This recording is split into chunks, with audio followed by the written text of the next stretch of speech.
সাধারণ মানুষের জন্য।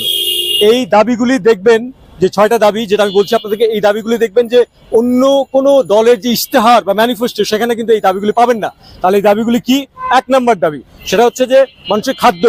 হ্যাঁ, খাদ্যটাই যে কোনো মানুষ যে কাজই করুক তার ন্যূনতম বেতন দিতে হবে 100 টাকা প্রতি ঘন্টা, এবং সেই সাথে সাথে যারা বেকার পরিবার তাদেরকে আপনার কমপক্ষে 4000 টাকা করে প্রতি মাসে দিতে হবে, যাতে করে তারা বেঁচে থাকতে পারে অন্তত।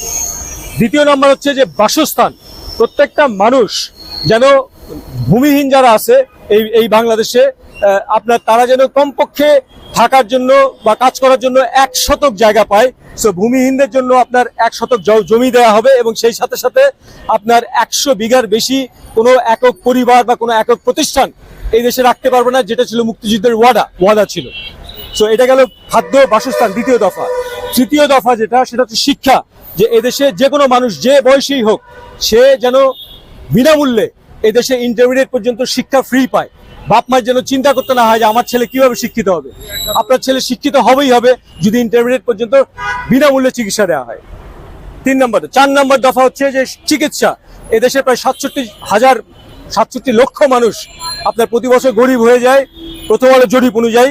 তো যে কারণে 5000 টাকার বেশি থেকে 1 লাখ টাকা পর্যন্ত সমস্ত খরচ সরকার দিবে আপনার অসুখ বিসুখে। এটা হচ্ছে আপনার চিকিৎসা, আপনার 4 নম্বর দফা। 5 নম্বর দফা হচ্ছে নিরাপত্তা। আপনার অসুখ বিসুখে, বিপদে আপদে, হ্যাঁ, 20 মিনিটের ভিতরে আপনার বাসায় পুলিশ বা অ্যাম্বুলেন্স বা ফায়ার ব্রিগেড থাকবে 20 মিনিটের ভিতরে। এবং 6 নম্বর দফা হচ্ছে যে প্রশাসনের স্বচ্ছতা এবং জবাবদিহিতা থাকবে, এবং সেই সাথে সাথে সন্ত্রাসবিহীন একটা নির্বাচন দিয়ে গণতন্ত্রকে ফিরিয়ে দিতে হবে।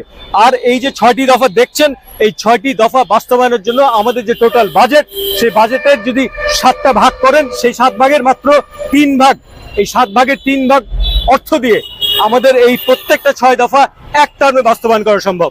এবং এতে করে বাংলাদেশ থেকে আর গরিবত্ব থাকবে না, বাংলাদেশের থেকে গরিবত্ব আজীবনের জন্য বিদায় নিবে, এবং সেই সাথে সাথে বাংলাদেশে অসংখ্য কর্মসংস্থান, নতুন কর্মসংস্থান সৃষ্টি হবে। ধন্যবাদ আপনাকে।